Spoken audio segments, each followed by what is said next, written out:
BJP apito katasa hapango shepok manane bagi ke private mothane yago yapar mane bagi jole jage kokte chalo DYFI te TYFI ni bekhakte blunia doliwo CPI meri mabai kasha jole ma phungjaka phungni damchi shawo blunia CPM habanok ne simi kasha lahari himbuto khlai paika san number tilaw soguye aro kasha laharo panda songja jaka panda koknar thani habang kasha ni ulote keisa bekaron derna kokchamono shejaka te BJP ni jubo mochorono kok kasarkha borokbo bekarongni bagui choba khalni ungthon hunai saka DYFI billionaire bedekni tangphang Madhusudan Dotto bono karim manjakha DYFI ni kasku ripu sahano khobei kubun adongrok এই ধরনের কর্মসূচি সেখানে চলবে।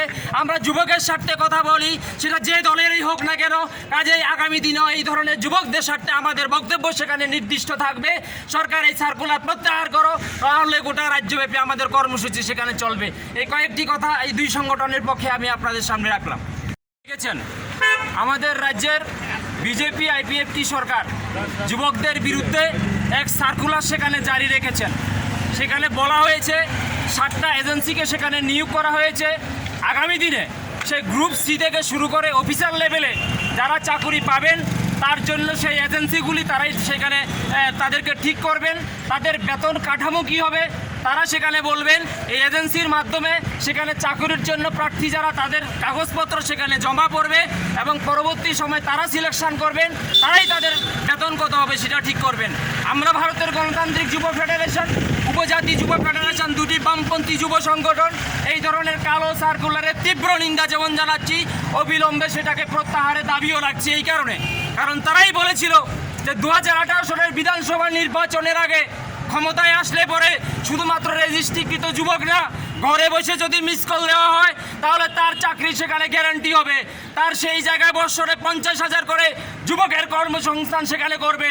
আমি শুধু এই কথাই বলবো, যারা যুব মোর্চা করেন, এই বিজেপি সরকারের যুব সংগঠন করেন, আমি তাদের কাছে বিনয়ের সঙ্গে বলতে চাই আপনারাই তো সেদিন বলেছিলেন বছরে 50,000 চাকরি হবে। এই কথায় বহু যুবক আপনাদের সঙ্গে আজকে আপনাদের সঙ্গে রয়েছে, কেন তাদের সঙ্গে প্রতারণা করছেন?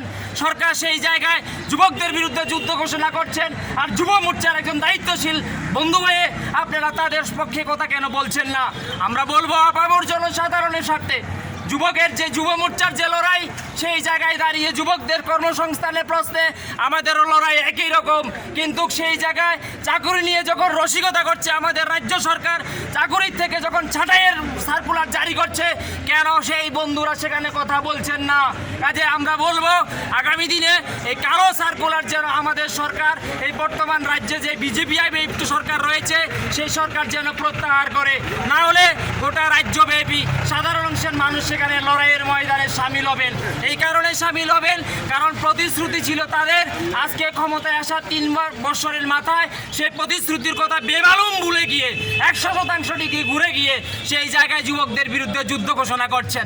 কাজে আমরা বলবো মিসকলের চাকুরি বলুন, 50,000 বলুন, আর সেই জায়গায় বছরে যেখানে নিয়োগ প্রক্রিয়া জারি রাখবে বলেছিল, আমরা দেখতে পাচ্ছি তার সিকিভাগও কথা রক্ষা না করে